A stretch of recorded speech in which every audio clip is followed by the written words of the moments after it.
Welcome to our webinar today. We're going to go ahead and get started. So to kick things off, I just want to introduce myself. My name is Lauren Hallinan, and I'm the head of marketing at Chatly. And today I'm going to be joined by Stralka from Qumin, and he's going to join me in this webinar talking about how the luxury industry in China has changed in the wake of COVID-19. So I'm sure that all of you are experiencing a lot of change right now. There's a lot of uncertainty right now. And, I think the China market, was very confusing and complicated to begin with, right? Like the China market is changing all the time. There's always a lot of new platforms, a lot of new trends. And this virus really has made things even more complex. People are wondering, do we change our strategies? Are things going to go back to normal? How do we handle things in a way that's sensitive? What are consumers thinking about right now? There's a lot going on. So hopefully between his presentation and my presentation today, we're going to be able to answer some of those questions and make you feel a little bit more confident with your China strategy moving forward, and how to deal with this complex time. So as I said, we're going to kick things off. M will be speaking first, giving a broader overview about who is the China luxury consumer and what are some of the trends that we see among these consumers in the wake of the virus period. And then we'll switch things over to me, and I'll give some more tactical advice about how you can bring your services, your experiences online in a way that's extremely personalized and gives a very luxury feel, a luxury touch. And then at the end of our webinar, we're going to open things up for Q&A. Of course, you're welcome to send through Q&A. You can access at the bottom of the screen. You can send over a question at any point of time during the webinar. And we will, if we can, we'll try and incorporate it into our presentations. If not, we'll hold on to that question and we'll go through all the questions at the end during the Q&A session. So for now, I'm going to switch things over to M and let him take it away. So welcome, M. Thank you, Lauren. Hello, everyone. I hope you can hear me. That's Yahao. Good morning, good afternoon, or good evening for those of you who are in different time zones. So yes, today we are going to start listening first and trying to understand around an understanding of what the Chinese luxury consumer is. So there are three parts here that we are going to look at. First one is going to be the snapshot of those different Chinese luxury shoppers. The second one, we'll be looking into the younger Chinese luxury shoppers. And finally, we'll go into the impact of COVID-19 in terms of those luxury shoppers and what that impact is in terms of their behaviors and how that behavior is going to basically change the way you do things going forward. So let's first start with the current context. Yeah, the context that we see today. As you guys know, there are different phases where each one of the countries that we are talking about or we're talking to has entered. Currently in the UK, we are just about to enter the peak of the crisis. The rest of Asia and China obviously are coming out of the throes of the impact of COVID-19 highest peak. We know that 90% of the public sector construction work in China has resumed. We know that Apple, Nike, Adidas, Starbucks are all reopening their stores across China. And not too long ago, over 100,000 Chinese went on vacation in Hunan with a very interesting live stream that took place with the CEO of Ctrip, who was able to sell over 10 million trips during their live stream.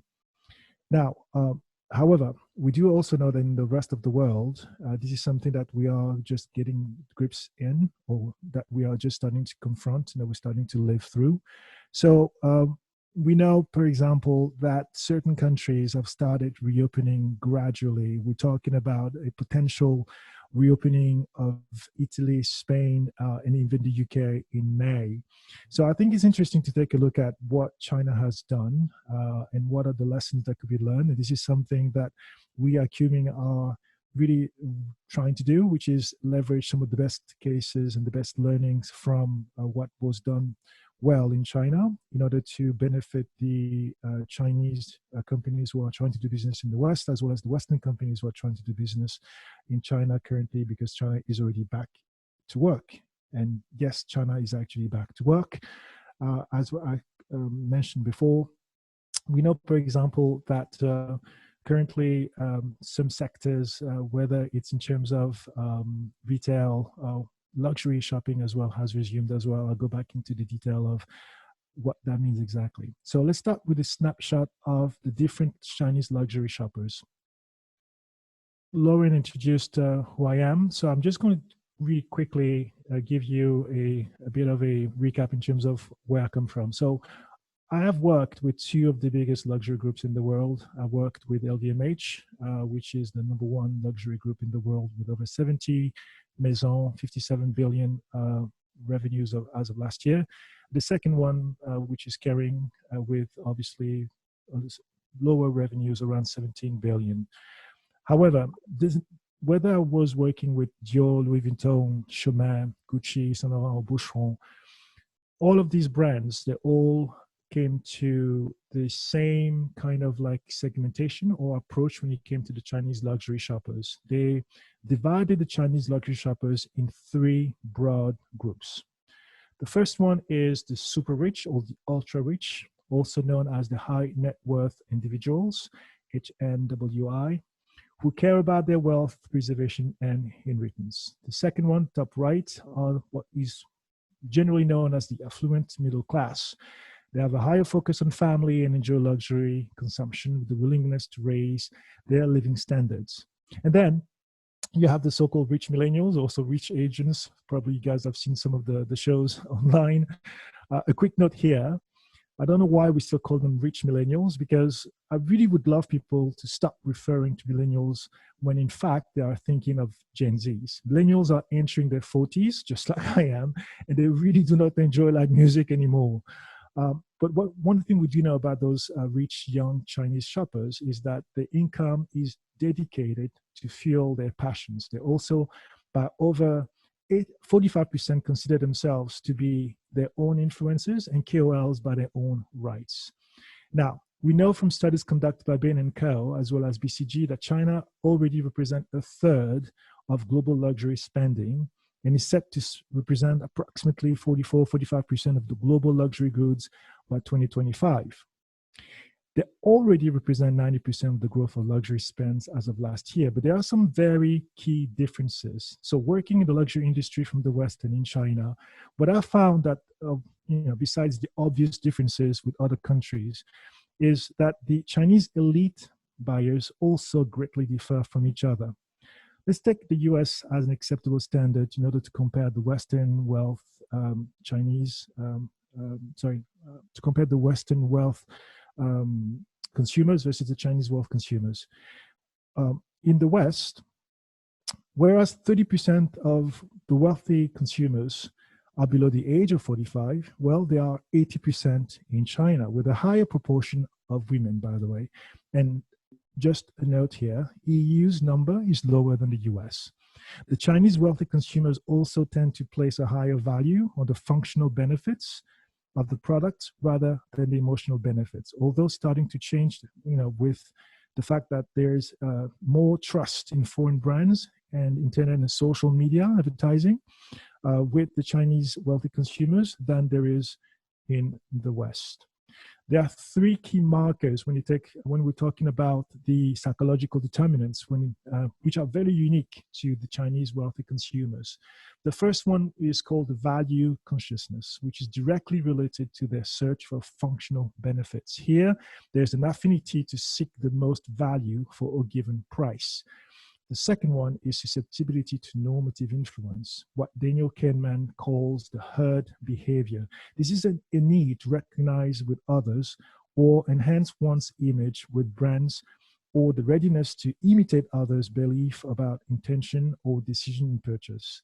So here, what is really important is the primarily drive to be recognized by the collective and the social environment that we have around us. So the social currency here is quite important for these Chinese luxury shoppers. The third one is the need for uniqueness, which actually is quite interesting because it contradicts and it comes in tension with the second pillar. And that tension between the second pillar and the third pillar is what currently we are using with when it comes to the global brands such as Guerlain, Loewe, Gucci, or Dior. A bit later, I'll talk about some of the example of using that tension to come for some of the campaigns and messages that we are directing towards this audience.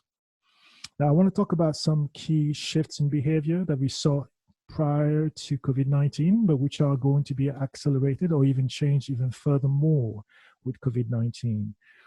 45% of Chinese luxury shoppers already purchased more than half of their luxury goods online versus just 13% in the West. The department stores in high-tier cities, for example, at 66, in Plaza 66, for example, in Beijing, are already doing better than those in lower tiers. And that also explains why the brands or the luxury brands are opening more and more boutiques in lower tier cities, which has become one of the places, if not the favorite place for luxury shopping for the Chinese luxury shoppers in China. Another behavior that we saw, which is also changing, according to McKinsey here, is the fact that between offline and online, approximately 4 to 5 touch points are used by the Chinese luxury shoppers during discovery and research. And out of those 5 touch points, 60% are digital. And in the future, the touch points of luxury brands will be mainly digital, especially for niche luxury brands preparing to enter the Chinese market. We at Qumin recommend as a first step to open either an official website in mainland China, in Chinese if possible, or a social media platform, because you are able to use digital marketing in order to expand visibility and create awareness through the use, for example, of collaboration with KOCs or KOLs. But obviously, we are going to be talking about the WeChat with Lauren a bit later, but we also recommend taking a strong and close look at up-and-coming platforms like Bilibili, Kuaishou, Huya, Douyu, or Yi, where you are going to be able to build a strong USP. Now, if we take a very quick look into the luxury Chinese shoppers, we can see that obviously women are the dominant, I would say, segment here. 80.7% of the outbound tourist shopping market is owned by the women, and they do spend an average of 620 euros on average per person. Even though the men do spend approximately 9% more than women, still, women will account for 79% of expenditure. Also, another question that usually would come really regularly towards us with some of our contacts and clients is around the burgeoning trend around the second-hand luxury buying. What we did find, though, this is a study that was conducted end of last year by Mintel. We do find that still today, there's a prevalent, I would say, drive and need for real first-time new luxury products being bought by the Chinese luxury shoppers. So we may see a change with the COVID-19, but if we take a look at what happened previously, for example, like with SARS or H1N1 back in 2000 and 3 for SARS, 2010 for H1N1, that attitude didn't really impact the desire for new luxury shopping. So we talk about those 3 broad segments, but one thing which is very important is the ability to go and move from broad segments to macro segments. So the ability to break down those broad segments. So for example, the ultra rich or the HNIW could be broken down into old money, new money, tech money, real estate investor. The affluent can be broken down as well with subsegments such as travelers, down to earth, urbane, globalist, or even the rich post-90s that we just are talking about could also be broken down. This is quite important because, as we've spoken about before, there is a dual need here. One, which is obviously to be recognized socially for what they do, but also a very strong need to be individually addressed. And this is why Lauren, a bit later, will talk about the customization potential and tools that are available currently with the WeChat ecosystem. I will give you a very quick example of customization that we were able to do. This is a campaign that we ran at the beginning of 2018, which was targeting the rich millennials, again, of 25, 35 years of age. Guerlain was releasing a new amazing lipstick, which was called Rouge G. And we were able to break down from 25, 35 broad segments of rich millennials into 3 specific million prospects, and actually have specific formats and campaigns and assets that were targeting different needs and different usage of the product. We at Qumin believe that there is a huge amount of information currently in data which is available and that can be leveraged to, again, do personalization across different platforms, inclusive of WeChat. Finally, for this segment around the understanding and introduction to the luxury shoppers in China, there are 4 key factors which are impacting those shoppers. The first one is the wealth. Access to luxury is growing faster in China than access to lifestyle, for example. We do know that expenditure on luxury products increased by 13% between 2016 to 2019 versus just 7% for lifestyle in the same time frame.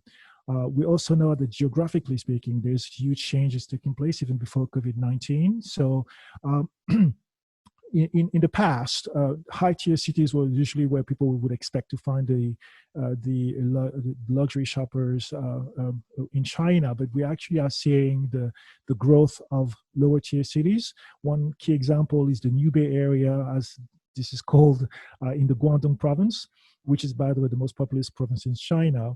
The reason why it's called the New Bay Area is because it's modeled after San Fran, and with the multitude of tech companies located in the province and boasting the fastest growth of millionaires in the country. In fact, lower tier cities today are where the luxury shoppers are the most active, and they're outspending the higher tier luxury shoppers that we can find in Beijing, Shanghai, and so forth.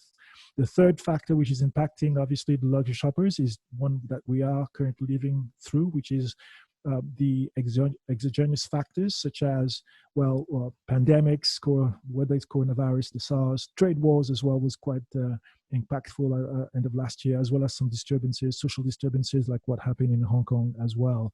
So all these factors are going to be impacting the Chinese luxury shoppers. And finally, technology. Chinese today are the world's most adaptable and fast tech adapters, with over 60% of the post-90s in China already using voice search and over 80% purchasing their trips on their mobile. So technology is something that's very important when it comes to how you are going to approach the luxury Chinese shoppers. Now, let's take a very quick look into the young Chinese shoppers. Also called the centennials. They are, I am what I buy. They represent 40% of the Chinese population. They represent approximately 510 million of them. One thing which is interesting, though, although they represent just 40% of the Chinese population, they do represent 71% of the Chinese luxury shopping. So it is a very important segment, and that's why we want to talk a little bit about them. They believe their identities could be established through their in-depth knowledge and achievements in different areas. So they are really interested in doing different things, whether it's animation, music, movies, gaming. They have what is called intersectionality identities, which means that they have different identities that they all live at the same time. So, for example, in the morning, they can go to work in the office, and then at lunch, they can actually go and start playing as, hardcore gamers that they are. And then by the evening, they are going to go and join some group in order to do some skateboarding. And luxury brands is something that they've started to actually take a look at. And in China, you have some interesting examples of luxury brands who are looking into leveraging that kind of insight. So, for example, a brand called Suku replicated one of the key elements around the fact that this young audience really are identifying themselves with KOCs, so people who basically do have talents, not just pure influencers who are just basically movie stars or who are just known because of one dimensional talent that they have, but people who actually do have different type of talents, such as Lodo, Liberca, or One, and those new creators do create a different type of relationship with this target audience. So Soku replicated in one of the Beijing experimental events in Taokoli a whole basically apartment which was a replica of one of their idols' home, and invited people to come and live through that environment during the event. The reasons why today we are thinking about these young Chinese luxury shoppers is like I said before, they are going to represent 45% of personal luxury goods by 2025. And the reason why they're so important is because they do have a very high spending disposable income. The reason that is the case is because 60% of them still live with their parents. So obviously they don't have to spend that much money when it comes to, essential expenditure. So they do spend a lot of money in quite an impulsive manner as well. Like I said before, I am what I buy. And the way they are going to shop and what they're going to buy will likely determine who they want to be perceived to be, and will also provide them with very strong social currency. Now, when we're talking about the post 90s and post 95s and post 2000s, so the centennials, you can actually break them down in, let's say, in two camps. You have what we call the Fu Dai, literally the second generation of rich. So those millennials or those segments are people who actually got their wealth from their parents, and they spend it on luxury goods in order to gain status and be recognized as part of the elite. So that's one part of how to use their shopping in order to create an identity. The second camp is what is called the Fusandai. The Fuadai parents or the Fusandai, basically those are kids of second, third, fourth generation of very wealthy individuals. So they don't really need to spend that much money in order to create that identity. So the type of values that they are going to be very attached to are going to be around honesty, personality, cultural research, and seeking some value when it comes to the spiritual research. And we do believe that post-COVID-19, the Fusandai will be a bit more preponderant, or they will be more prevalent than the Fusandai in terms of the behavior, than the Fuadai, sorry, in terms of the behavior that will be displayed post COVID-19.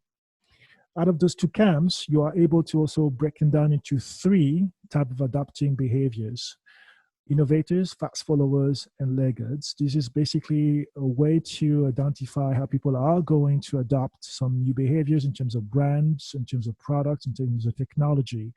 Whereas in the West, innovators usually represent 2.5% of the population, while in China, they represent 21% of the post-80s and 90s are innovators already. And whereas in the West, the fast followers, people who basically are going to take a look at what innovators are bringing in as core behavior, as new behavior, the fast followers in the West are going to represent approximately 47%, whereas in China they're going to represent 52%. And finally, the laggards, those who really are going to wait until iPhone 10 is pretty much dead before they start buying it. They represent 27% of the population in China when it comes to the post-90s versus 40% in the West.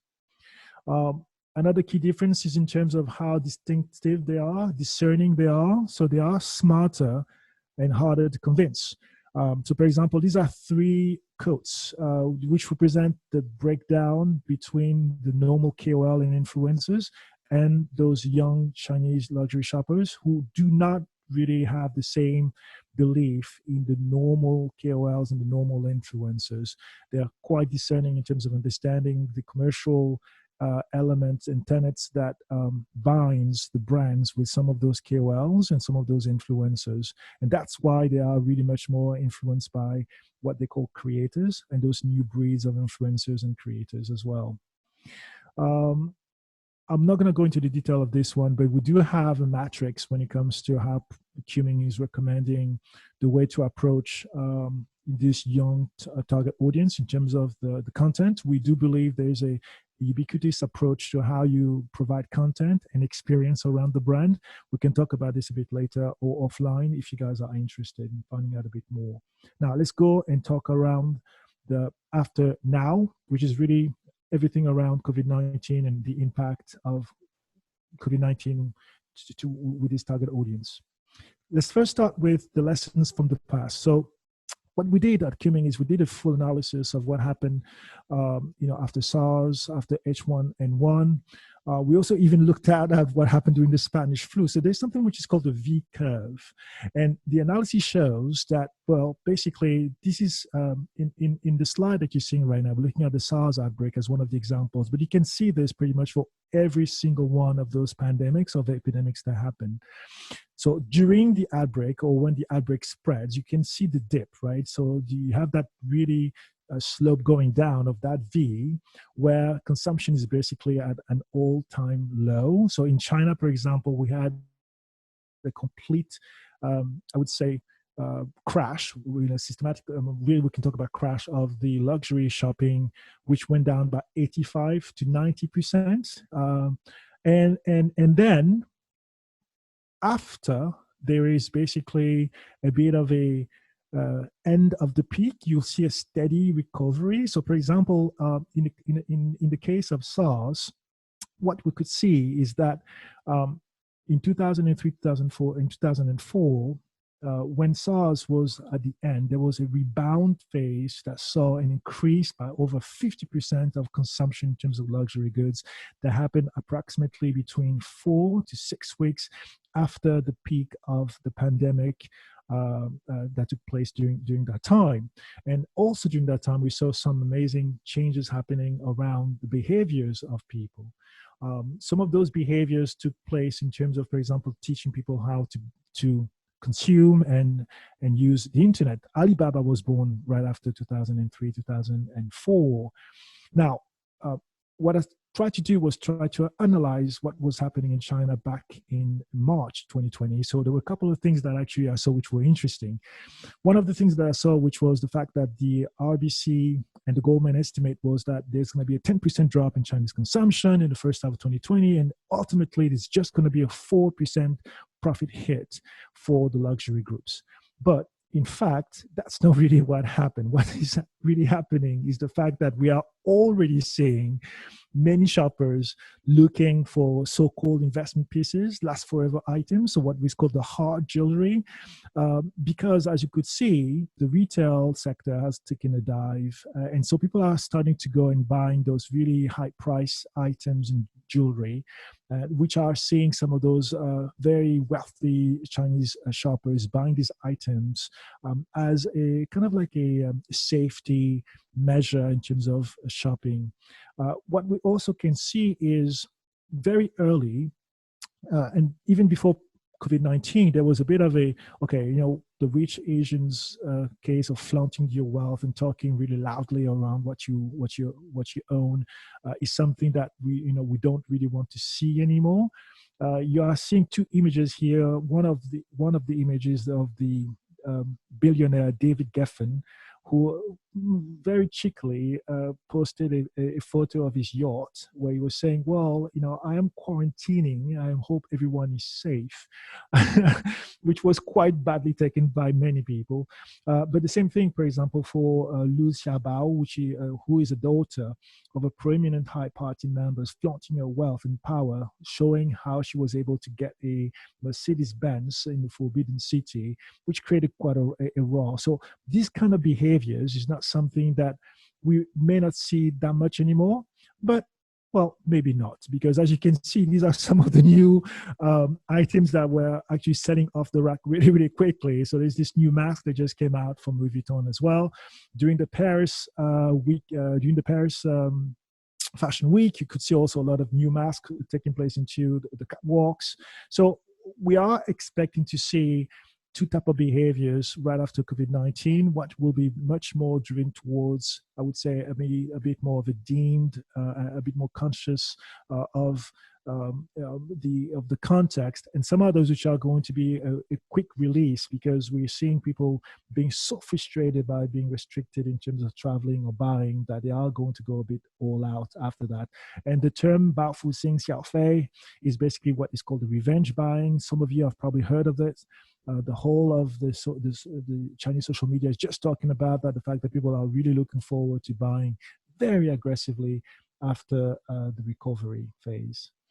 Now, there are some early signs in terms of retail. So we know, for example, that currently there's a cosmetic company in China which is called Lin Qingzuan, which was forced to close 40% of its stores during the crisis, including all of its locations in Wuhan. Some of the things that they did is we deployed its 100 and plus beauty advisors to become online influencers and really leverage that new force to increase by over 200% their sales compared to the same period of last year. And they're not the only one to do that as well. Some other companies are doing it, like Lululemon, for example, in China.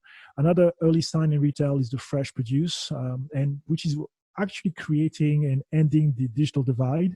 So before COVID-19, there was a divide. So that's my timer telling me that I've reached my I've reached my allocated time, so I'm going to try to finish really quickly. What we found was that before COVID-19, there was a divide between the people that were going online to shop online. So people below the age of 55 were in majority actually shopping online without any issue. But when you hit plus 55, you could see that only 51% of them were going online. Well, this changed during COVID-19, and we are expecting this to remain a permanent fixture after COVID-19, where you're going to see much more of the older generation going online to shop, whether it's for pharmaceuticals products, protein products, or beauty luxury brands, which will also be a new strapping of their behavior as well. We can also see new rules in terms of the rise of the machine, where reducing the human-to-human contacts will be key. And we're seeing, for example, 5G-driven discussions and settings for Chinese workers to collaborate on the fight against the virus. We're seeing drones assisting the police in reducing the risk of contamination.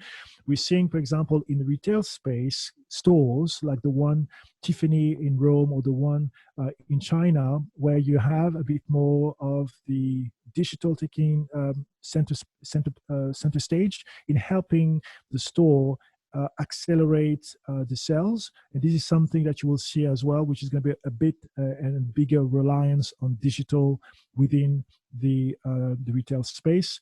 And this is something also I'm very happy to talk about, which is going to be the end of the long lines outside of luxury stores. From waiting lines to personal touch, this is something that we're seeing with an increase of over 280% for one of our clients who instigated a personalized service directed at Chinese shoppers. So we project a need for personal touch to grow and not just be something that is reserved to the super rich anymore.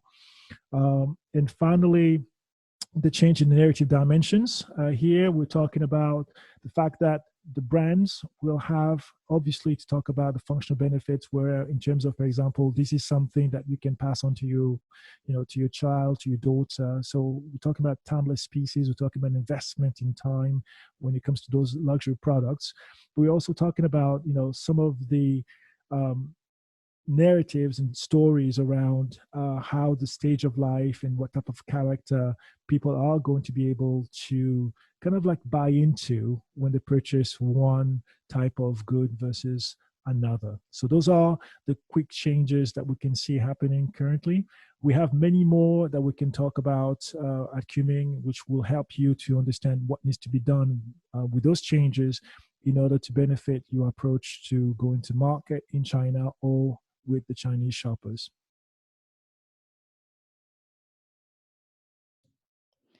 Great. Well, thank you so much. That was such a perfect setup for my presentation, which is going to be talking a little bit more about the details of, like Em just said, personalized experiences are going to be key moving forward. And so we're going to talk about, how can we create those personalized experiences, and how can we do that on a digital platform, since we don't know what the future looks like for offline right now. So quick before we get started, I just want to introduce Chatly.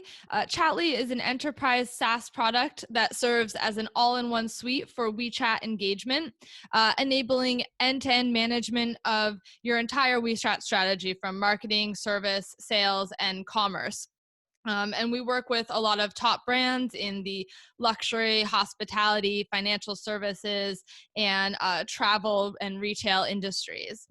So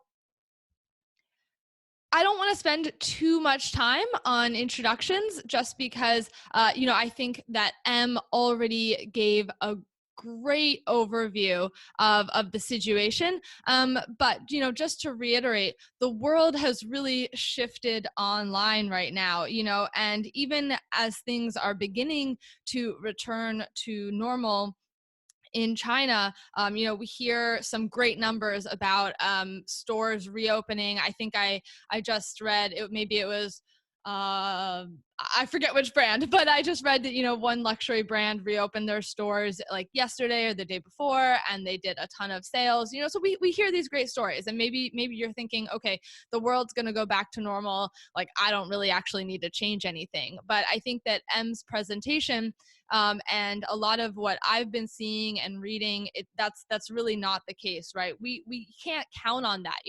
What if, God forbid, the virus has a second like a second wave of the virus in China? Or what if it comes back next fall? The Chinese traveler is obviously not going to be traveling abroad and visiting your offline stores in, say, Europe and the US for another couple of months, right? There's a lot of unpredictability right now. And I think that we can't count on the fact that things are going to go back to the way that they were before. We need to start making adjusting strategies and making plans to fit the way that things are now, to fit a digital world. So the next thing, M again already talked a bit about personalization, but I think a lot of luxury brands have already gone digital in China. A lot of luxury brands, I'm sure a lot of you listening are saying, we already have a digital presence. A lot of luxury brands, their digital presence in China is far beyond their digital presence in the West. They try unique things like live streaming and flash sales on mini programs and all sorts of things. We see them doing a lot of experimentation, having Douyin accounts, things like that. But a lot of the digitalization that I've seen from luxury brands in China is for the masses, right? It's a lot of brand awareness, right? It's not targeted at a specific segment of consumer or an individual consumer, right? If you still want that personalized experience, I feel like you need to go offline for that. And what I want to talk about today is that, in a world where we can't guarantee that people can go offline, how can we bring a personalized experience to our digital transformation? So I feel, you need to have a presence across a lot of different platforms in China. That's very important. But when it comes to personalization, WeChat is going to be the key platform for that. Now, why is that? Well, there's a couple of reasons. One is that your target audience is on WeChat all the time, every day. I'm sure that most of you know that already. And then, second of all, it's highly likely that your brand is already on WeChat. You can, a study from Gardner, which you can see here in the graph on the left, as of summer in 2019, 60% of major luxury brands already had a WeChat store. Luxury has a very strong presence on WeChat.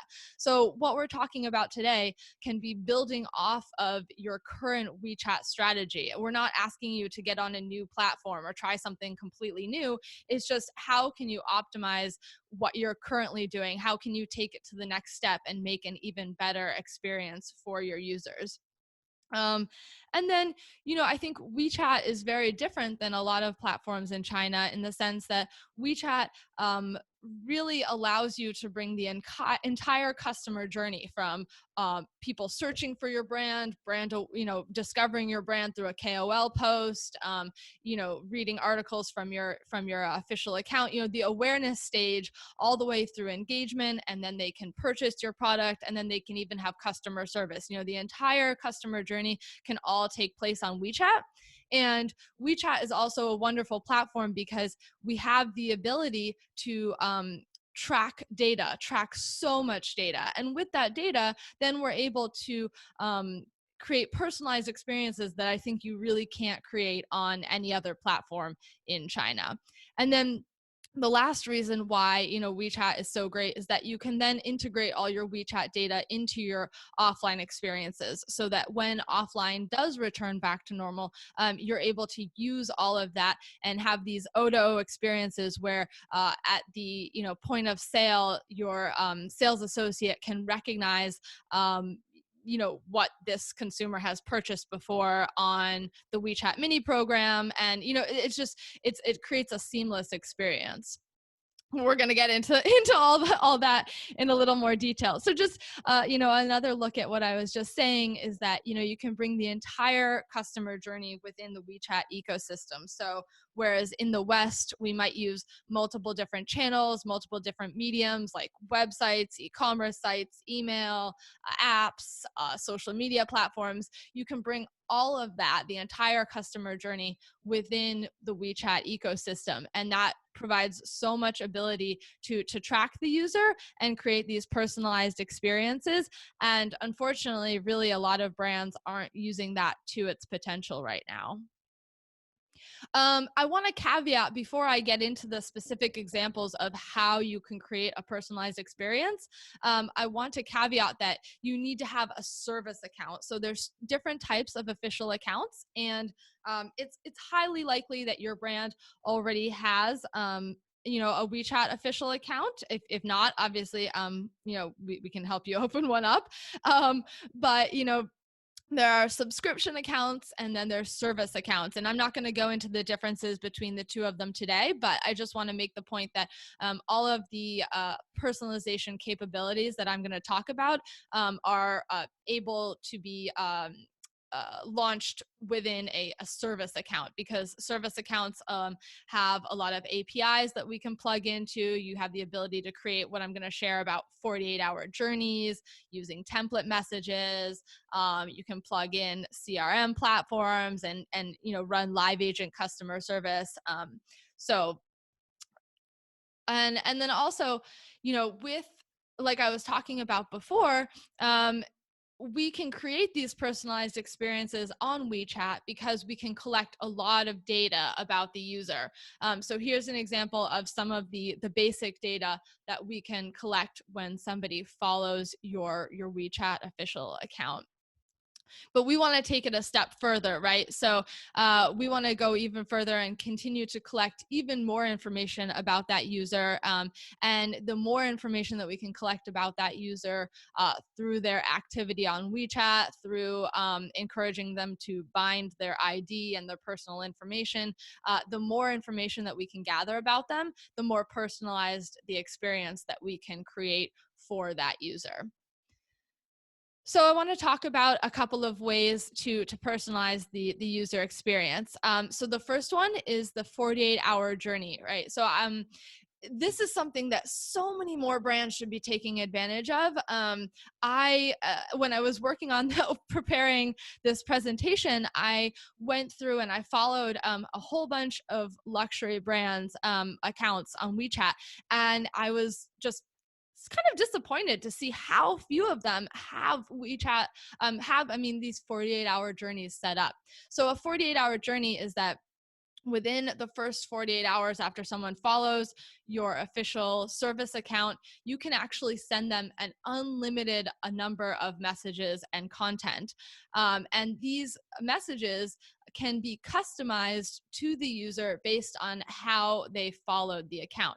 And these 48-hour journeys can also be activated some other ways that I've listed on the page here. So it's not only when someone first follows the account, there's other ways to trigger these journeys as well.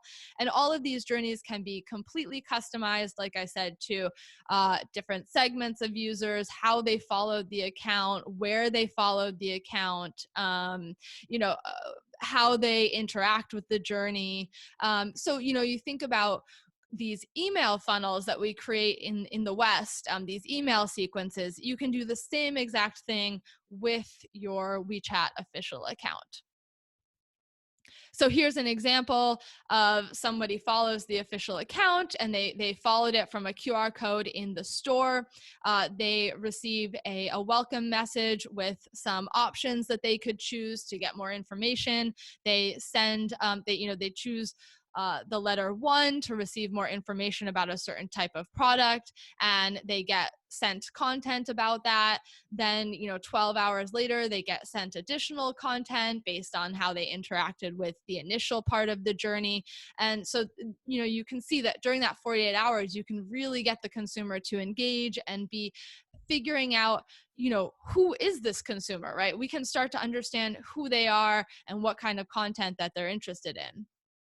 Right. So segmentation and retargeting is obviously going to help us create a more personalized experience. So, through that 48-hour journey that I was just talking about, we can use that 48-hour journey to start understanding who the consumer is, and then we can start segmenting them. And we can put our WeChat followers into different groups based on their behavior, based on where they followed the account, based on did they come through after purchasing a product? Did they, we can place them into different groups, and then we're able to send them content that is relevant to them.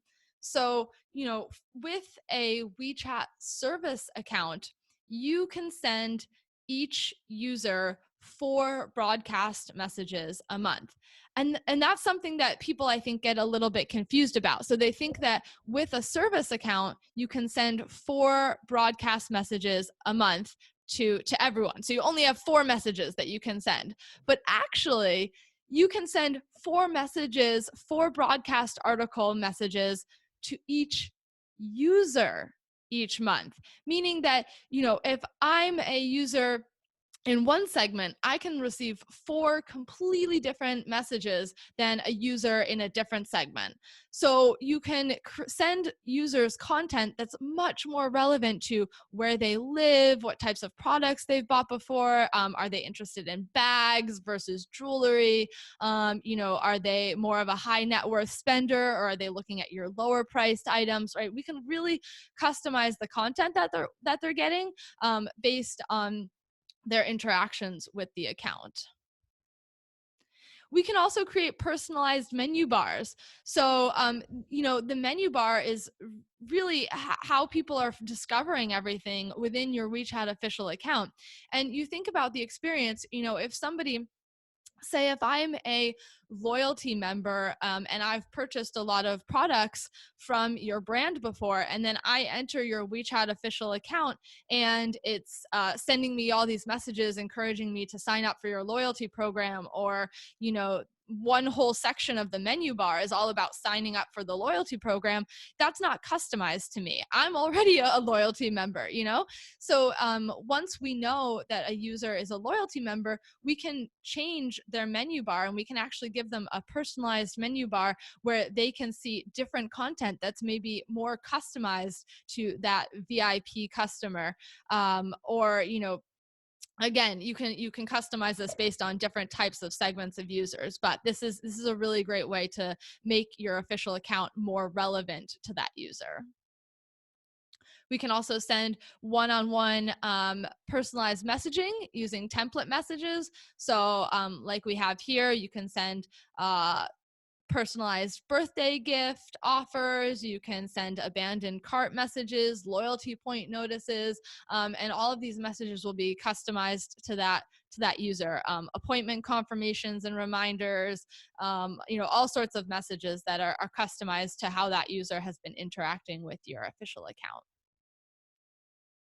We can also create a personalized mini program store. The interface of the store can be changed based on, is the user a man versus a woman? Is the user more interested in a certain type of product, right? So based on maybe what they've viewed in the mini program in the past or what they've purchased from you in the past, we can change the interface and what they're able to see when they first enter the mini program. The last couple of things I want to show you, WeChat work. So the other things that I showed you just now are, how can you personalize that experience when the user is in your official account or in your WeChat mini program, right? But then, of course, a lot of the luxury experience, I'm sure that your sales associates are often speaking one-on-one with some of your higher net worth clients through WeChat. And that's very important, right? Because like we said, that's a personalized experience online. They're speaking directly to somebody at your brand to get the latest product information, to find out, can they purchase a certain bag at this store, things like that. And we strongly suggest that you bring those conversations on to WeChat Work. So WeChat Work is a separate app that it integrates with WeChat. And the benefits of WeChat Work are that you can have brand accounts on WeChat Work, and your employees can have a verified profile. So when they connect with someone on WeChat, they connect to a client on WeChat, it will say that this sales associate works for your brand. And so then people know that this person is actually an employee for your company. They can trust them. They know that they are getting the real product. They know that they're getting it for the right price. They know that they're speaking to somebody that they can trust, and not some, Daigo who's going into the store and pretending to be a sales associate, or giving them the wrong price information. They know they're not going to get a fake, something like that. But the great thing about WeChat Work is that you can give consumers that personalized one-to-one experience, but you don't have to worry about your sales associates owning your contacts. So if a client adds your sales associate as a friend, on WeChat Work, then you as the brand own all of that sales associate's contacts. So if that sales associate goes and decides to work for another brand, one of your competitors, they can't take those contacts, and you don't lose all of those contacts when they leave. Another great thing about using WeChat Work for clienteling is that you can now post, even though you're using WeChat Work, you can post directly to the WeChat's Moments feed. You can create groups just like you could in WeChat. You can also have managers assign WeChat Moments posts, send specific messages that they want your sales associates to send out to clients. They can assign that, and then all the sales associate has to do is press a button, and it automatically sends that message to all of their contacts. And it looks like it's a one-on-one message. It looks like they're having a one-to-one conversation, and they, thought specifically about that client, and that client would want this information. But it's actually a mass broadcast. So WeChat Work is an excellent place for clienteling. Another key benefit of using WeChat Work for clienteling is that you can plug in a CRM. So for example, whether that's Chatly's CRM or another CRM, you can plug in a CRM to WeChat Work, and then you're able to take all of that user data that we collected over in WeChat, and you're able to plug it into this CRM, and your sales associate can be chatting with a client on WeChat Work. The client is on WeChat. They're able to, at the same time, pull up this mini program, this CRM mini program, and they're able to see all of the client's information. They're able to see what they've previously purchased from your brand, where they're located, maybe did they have a relationship with another sales associate in the past. They can get all of that information, and then that way you can have much more relevant conversations, and you can make that consumer feel so special, right? You can feel them, they really feel noticed, because you know who they are. You can recommend products that really fit them. So, just a brief case study. Those are the key ways that I wanted to talk about today. And I know we're getting really low on time right now, and I do want to save some time for Q&A. A quick case study. We work with the luxury jewelry brand De Beers, and we work with them on their WeChat activations. We actually built them their e-commerce mini program, and what we worked on with them is a great example of what I talked about building, your entire customer journey within WeChat, whether that's from acquisition all the way through to conversion, tracking all of that data. We've helped them build journeys, like I mentioned before, to encourage the users to convert, to learn more about products, to send them reminder messages, personalized notifications.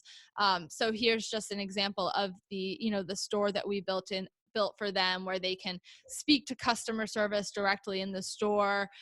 They can check their previous orders, browse products, all within the store, and we can track all the data of how consumers are interacting with the store, and we can use that later on to send them personalized, relevant information based on how they interacted with the store. So some key takeaways, like I said, WeChat was already a major channel for luxury in China, and we saw a rapid acceleration in the adoption of WeChat commerce during the COVID-19 period.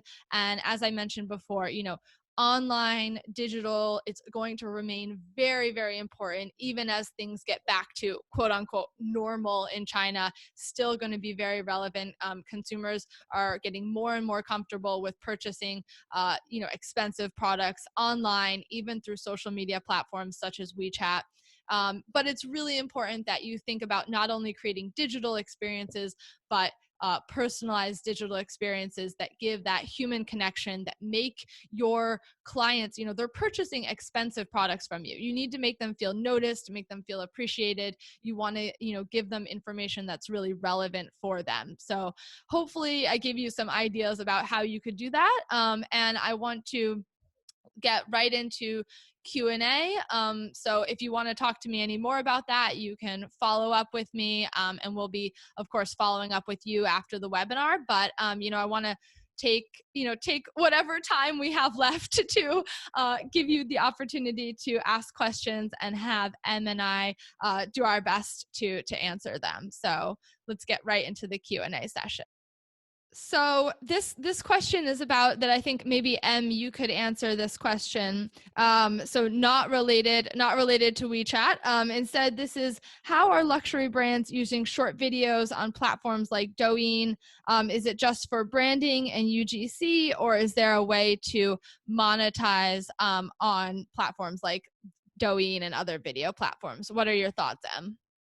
So that's a great question. And actually, I had to cut some of the content that I had prepared for this. And one of the content that I had was a case study example of Louis Vuitton using Douyin to actually launch one of their Christmas campaign, which actually my team prepared, that I was at the time handling the account. Back in 2018, we actually launched a campaign for Louis Vuitton, which was featured on Douyin, and that campaign actually had a click-through rate above any of the other campaigns that we've done before in any other platform in China, and the sell-through was also off the roof. So I don't know if this is based on the fact that because Douyin has a very captive audience, because we can see the levels of engagements in terms of some of the content that the ads that we're putting, or some of the content of the videos that we're putting up there, with whether it was with Dior or whether it was with Loewe. We're seeing something that we haven't seen before: a high level of engagement, as well as a high level of click-through rate when it comes to the sell-through. So it's not just for image building; it can also be to drive engagement, as well as, of course, drive sell-through. So we saw that as a clear example in the case of Louis Vuitton. Okay. So you feel like it is definitely possible on these platforms, and people are maybe getting more comfortable with actually purchasing through these platforms. Yeah, I mean, we do know that Douyin introduced their shopping store, which is very closely related, obviously, to Tmall earlier this year, and that's the case pretty much for all of the live streaming and all of the other type of platforms, such as for example, the little red book.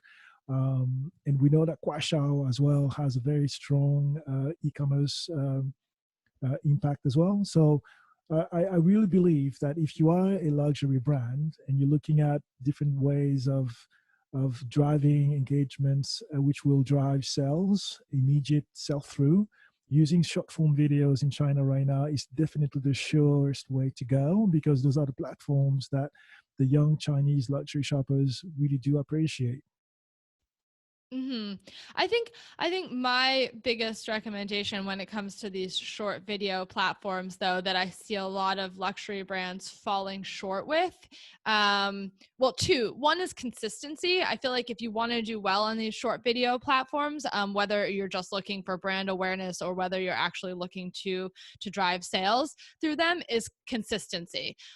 Because a lot of these luxury brands, I think that they maybe post one or two videos, and then they go away for a little while and then they post another video, and that's great, like if you have a lot of budget to use to promote that video and work with the platform, and maybe for example on Douyin have a hashtag challenge related to that video. If you're willing to have that higher spend, then you could do more one-off videos. But I think with platforms like Douyin and these other short video platforms, if you're able to consistently put out a video a day or even a couple videos a week, that really helps in the long term with just like building your presence among that audience on that platform. And also, I think a lot of brands are really falling short as far as customizing their videos for the platform. Like, I strongly recommend that you do not just take videos from other platforms. There may be something that you would use on Weibo and just like put it up on Douyin. Douyin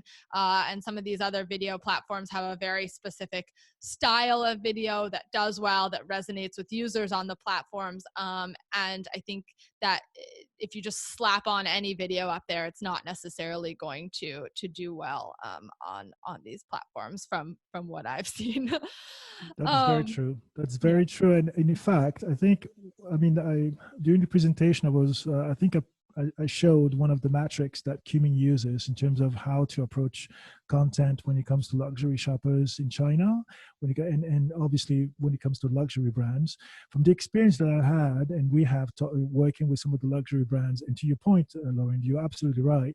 Consistency is a very key factor, and we talked about the narrative dimensions. I didn't really go into detail of that, but there is an approach which relies on semiotic analysis in terms of understanding what are the areas, the imaginary areas, where the narratives in terms of the storytelling and the type of content you put up is going to be very attractive and stick to the brains and the emotional I would say, cues that would be recognized by the Chinese shoppers. And that is something that, you have to take very carefully. And it's not just a case of like trying just to, take up a YouTube video of 30 seconds and just put it down into like 30 seconds, just put it onto short form platforms in China. That's not going to work. Absolutely not. Yeah, I think the one channel, obviously it's very new, but we've already seen some luxury brands starting to use it, is the WeChat channels. The video there, just because of the format, that format, it might be possible to kind of repurpose a lot of videos from other locations, just because that the format of the videos there, and the way that that's set up. I have heard people say that that platform might be a little, that channels, it's kind of confusing because it's called channels, but that channel might actually be a place where you could repurpose some of your content from other places and still have it do well. We have so many other questions, so I want to kind of address these other categories. Let me see. Oh my goodness, so many questions. So uh, one question is talking about says, affluent Chinese, high net worth individuals have been prioritizing health and wellness. Now we have COVID-19. Do you think some of the other categories that you were speaking about, will shift their spending more towards health and wellness?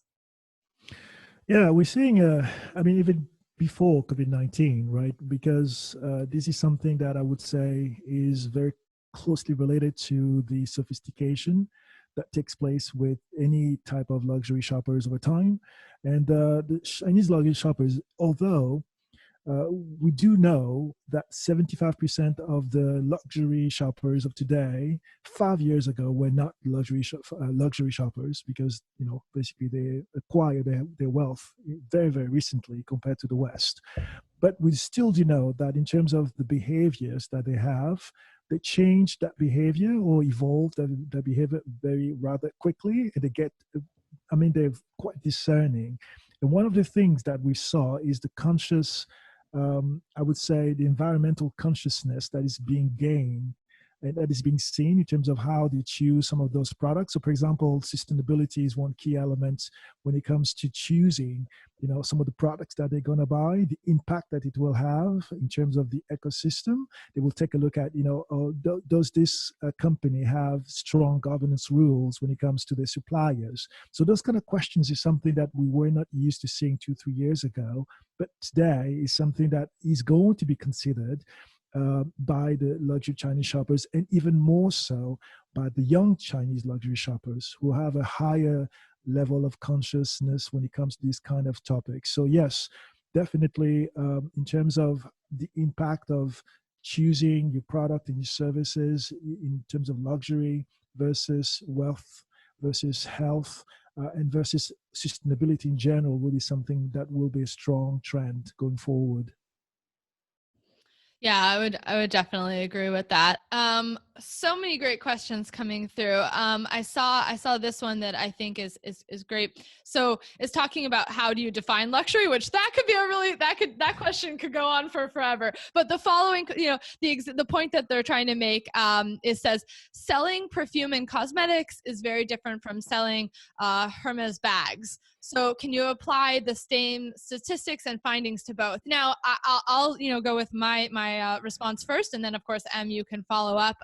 I think in my opinion, I think that no, there's different tactics that you need for different these different audiences, and I think kind of addressed that a little bit in his presentation. I think that the target audience for perfume and cosmetics, that entry level consumer, maybe for them, just kind of going back to my presentation talking about personalization, I think for those consumers, you might be thinking a lot more about some of those personalization tactics through your official account, through your mini programs, some of those that can be very automated, that might take a little bit of time to set up, but then they'll all be automated, and these more entry level consumers, maybe these upper middle class consumers who are selling the lower priced or who are buying the lower priced luxury items, will still have a personalized experience. They'll still have a luxury experience, but you don't need to spend as much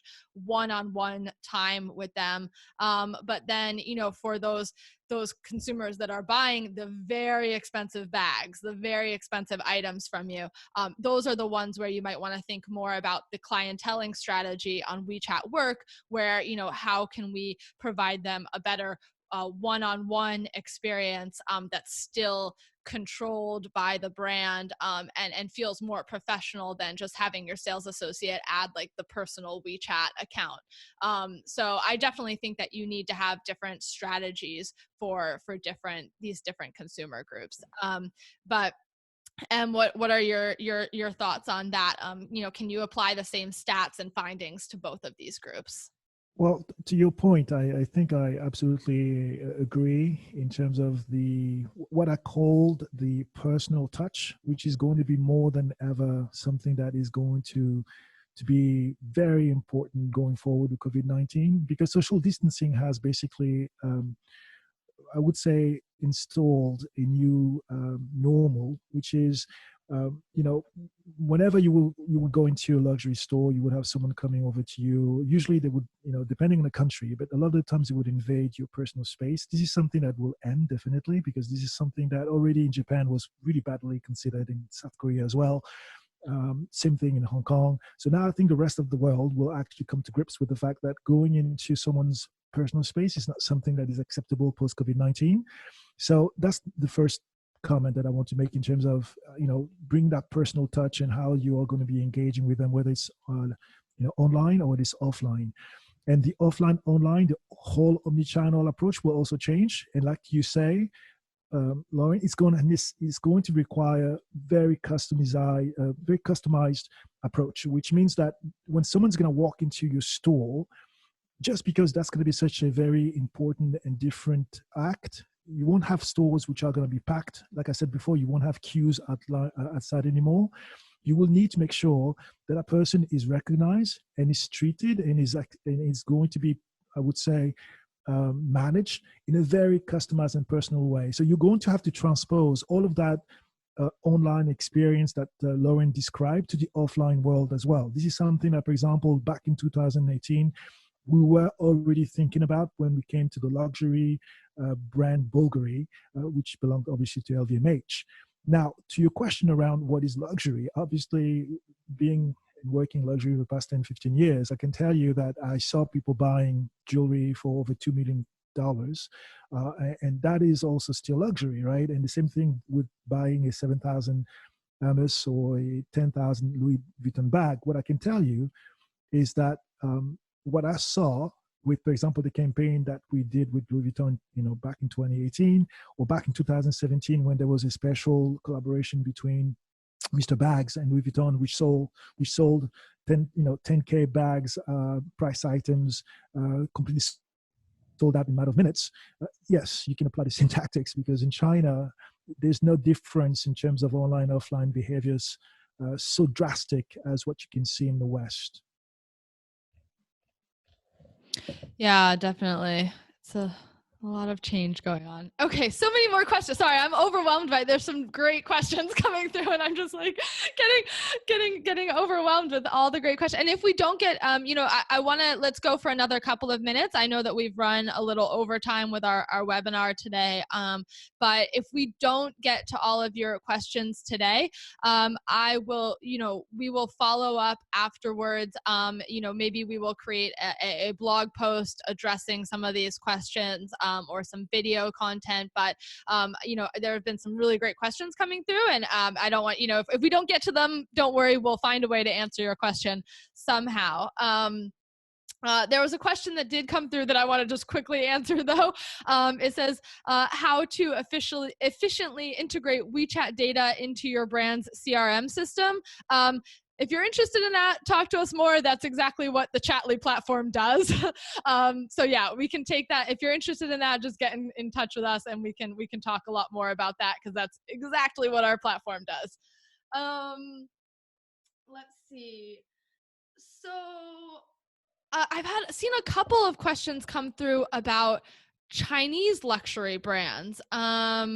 So a couple of people have been asking, what's the trajectory of homegrown luxury brands in China? Do you think that COVID-19 has had any impact on that? Are people more nationalistic, or are they still going to be looking to, very more interested in Western luxury brands?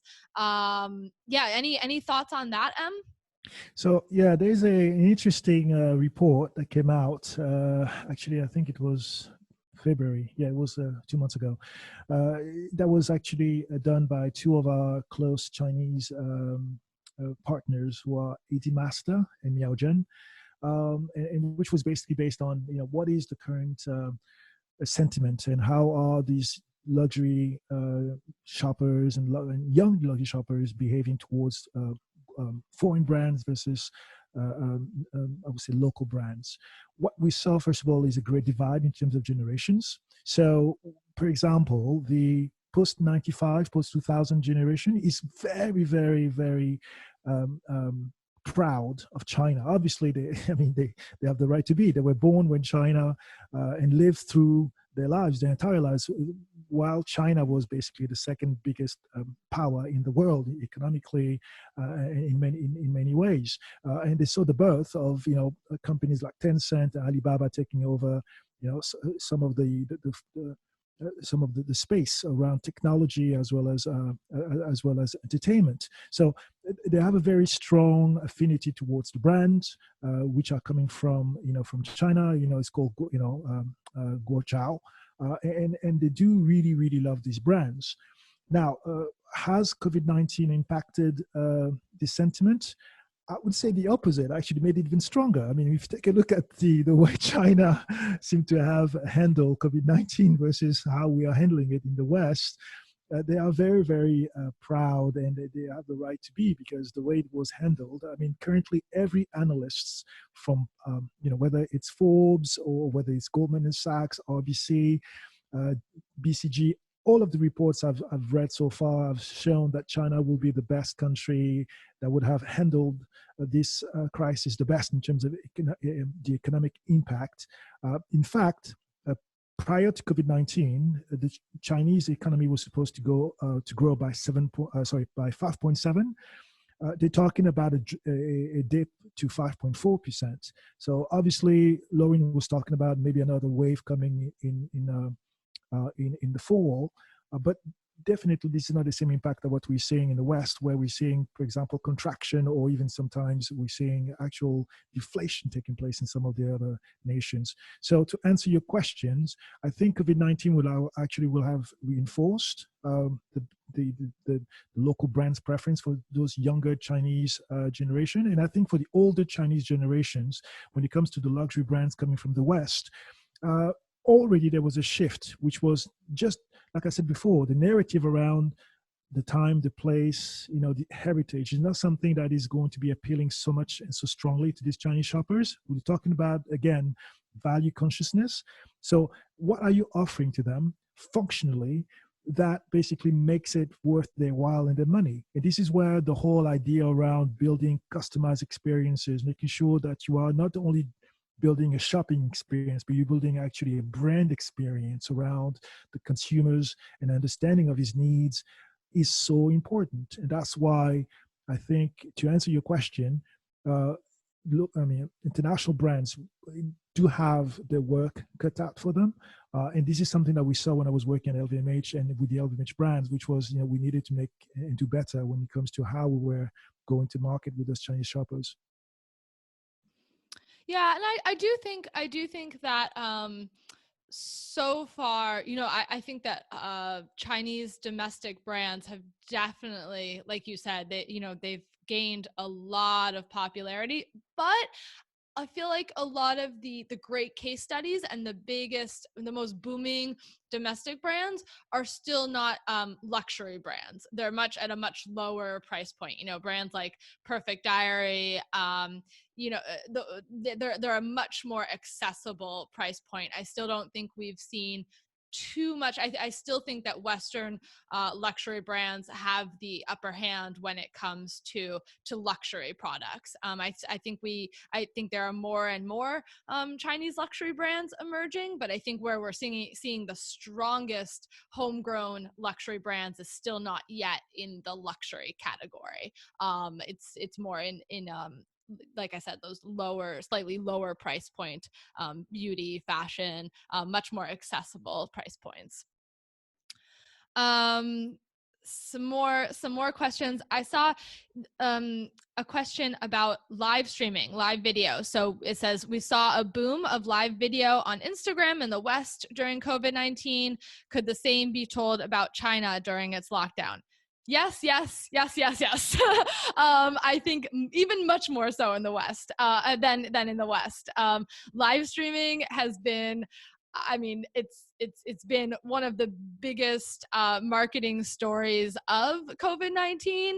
I feel like e-commerce live streaming was already a growing trend in China. And the thing is, in China, when we talk about live streaming and the growth during COVID-19, it's a little bit different than Instagram. Instagram, I think we've seen a lot of influencers who are using, and a lot of brands who are using the live streaming feature, but they're not doing it for e-commerce because Instagram doesn't have e-commerce live streaming. I think they should have. They're really missing out right now.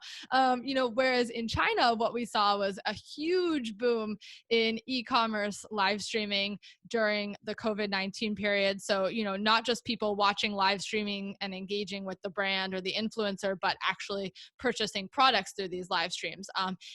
Whereas before they were purchasing a lot of, I think beauty, fashion. These are some of the biggest products that were being purchased through, or the most common products being purchased through e-commerce live streams.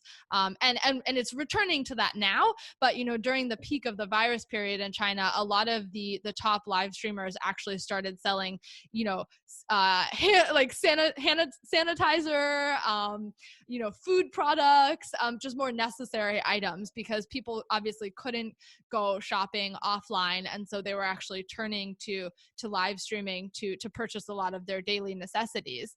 And what was really interesting as well is that, WeChat and Xiaohongshu, or Little Red Book, they've been testing e-commerce live streaming functions since spring of 2019. And, we've seen both of the platforms just slowly testing the product. And then as soon as COVID-19 hit and, Taobao live streaming was seeing a huge boom in users. I think they had 110% more live streams in February of this year than they did in February of the previous year. So I think as soon as WeChat and Xiaohongshu saw that trend happening, they immediately, finally launched their e-commerce live streaming products and made them go public. And we've been seeing a ton of brands already using e-commerce live streaming on WeChat. I think, the interesting thing about live streaming on WeChat, you can live stream now through a mini program. And I think this is actually a great opportunity for a lot of brands who already have a large presence on WeChat to be live streaming through their WeChat mini program, and you can share it to all of your WeChat followers. And again, all of that data will, you're staying within the WeChat ecosystem. All of the data is owned by you.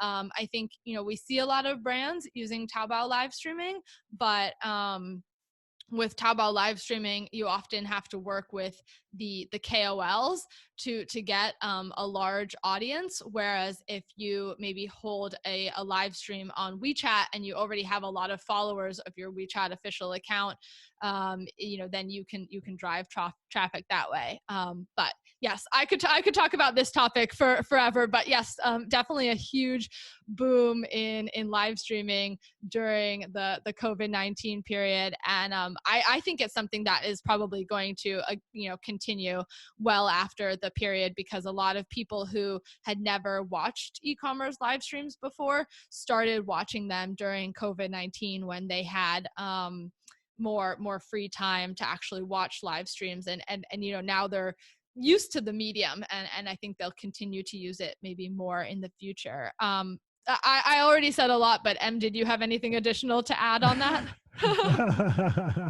Well, very, very little. I think when it comes to live streaming, what we saw, and I think you can actually take a look at live streaming on two big pillars. First pillar, which is what I call the open, kind of like, I would say the open space of live streaming. Currently, live streaming open space is done in majority of the cases through two type of medium. One is basically, obviously, the KOLs, and the other one is brand related. That's what, Lauren was talking about.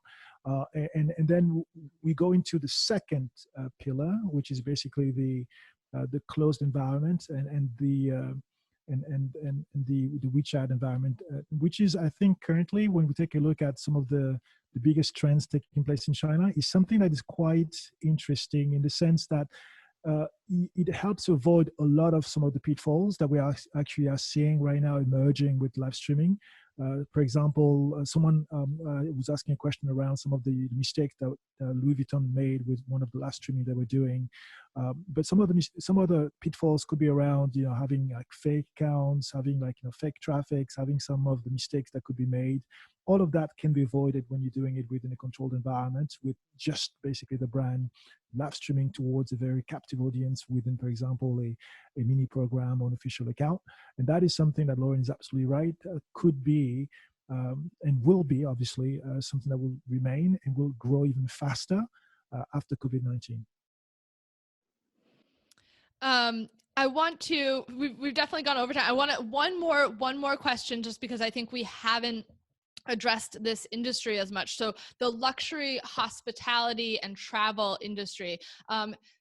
Real quick, do you have any thought? I think we've talked kind of more a bit about kind of like bags, fashion, cosmetics, stuff like that. But do you have any thoughts on how luxury travel and hospitality brands can set themselves up for success once people start traveling again, once those luxury Chinese consumers start traveling abroad again?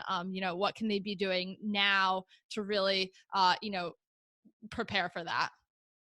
Yeah. So what we've done, with Qumin is that we have identified some very interesting and key dates throughout the year, from January up to December, when there are going to be some opportunities for Chinese travelers to basically travel. So we all know that there was an expected record of Chinese travelers to travel for Chinese New Year of 2020, and this was obviously put in jeopardy because of the COVID-19, which means that again we're talking about maybe some revenge buying, but we haven't talked about revenge traveling, which will definitely take place. We already saw that right after just a bit of the release, or they were lifting some of the restrictions in China very early around the beginning of beginning of March, mid-March. We already saw people rushing towards going to Hunan in order to basically be able to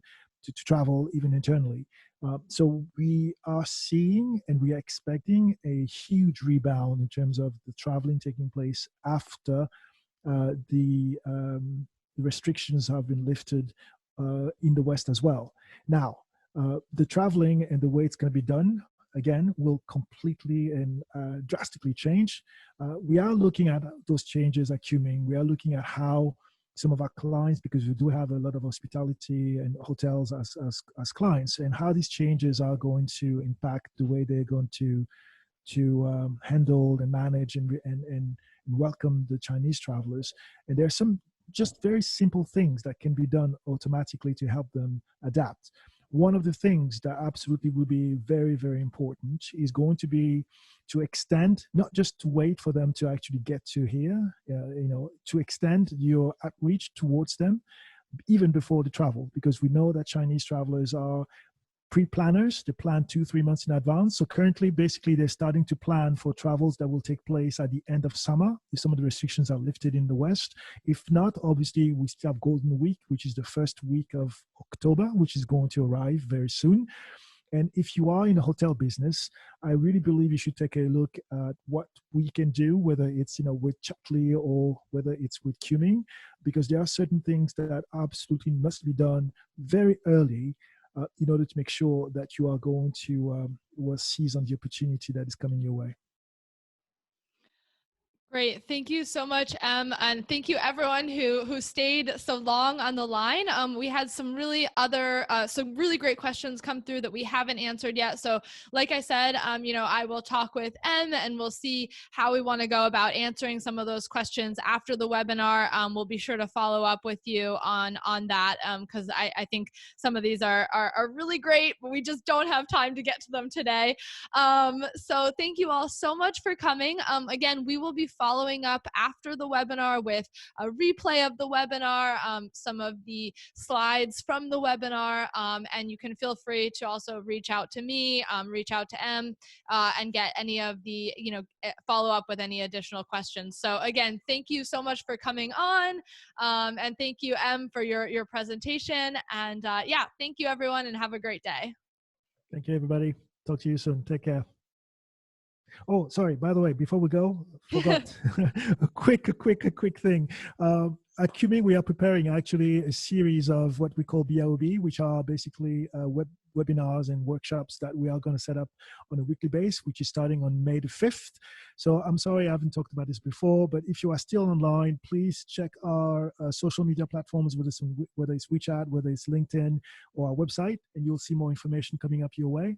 And if you want to participate, book your spot as soon as possible, because those are limited spots, and it's going to be taking place on May the 5th, the first one. Thank you. Sorry about that. Thanks. No worries. Thank you, Em, and thank you, everyone, and have a great rest of your day.